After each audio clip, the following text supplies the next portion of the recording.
Hi hello বন্ধুরা, সবাইকে সুপ্রভাত। আর এখন থেকে একটা ছোটোখাটো একটা ব্লগ নিয়ে চলে এসেছি।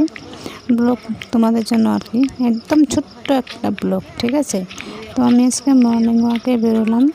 তো প্রত্যেকদিনই যাই, প্রত্যেকদিন যাওয়ার সময় ইচ্ছে করে না ব্লগ বানাতে, কারণ তাড়াহুড়া করি তো তার জন্য ইচ্ছে করে না আর বানাতেও পারি না। তো আজকে এই দেখো, আমি সকালবেলা এখন কয়টা বাজে জানো? এখন প্রায় 5টা বাজে।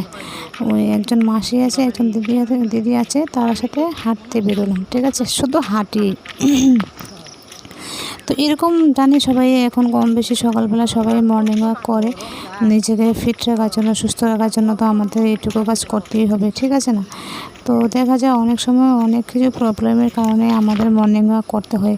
কারণ ওষুধ খেতে খেতে অনেক সময় দেখা যায় অনেক অসুস্থতার কারণে ওষুধ খেতে খেতে একসময় ওষুধের কাজ করাও বন্ধ হয়ে যায়, ঠিক আছে। তো সবসময় যদি মর্নিং ওয়াকটা করি তাহলে আমরা সবাই ভালো থাকবো, ভালো থাকি, ঠিক আছে। তো তার জন্যই আর কি রোজ দিনই মর্নিং ওয়াক করি, কিন্তু আজকে একটু তোমাদের সাথে শেয়ার করলাম, ঠিক আছে। আর একটা কথা বন্ধুরা, তোমাদের সবার উদ্দেশ্যে বলছি, মানে যা করবে প্লিজ একটু ভেবেচিন্তে করবে, ঠিক আছে। কাউকে সাবস্ক্রাইব করে দিয়ে তারপর আনসাবস্ক্রাইব করে দেওয়া, সেটা আমার কাছে খুব ভালো একটা মনে হয় না, ঠিক আছে। যেটা প্রথমে করবে সেটাই করো, ভেবেচিন্তে করো, দরকার নেই তো।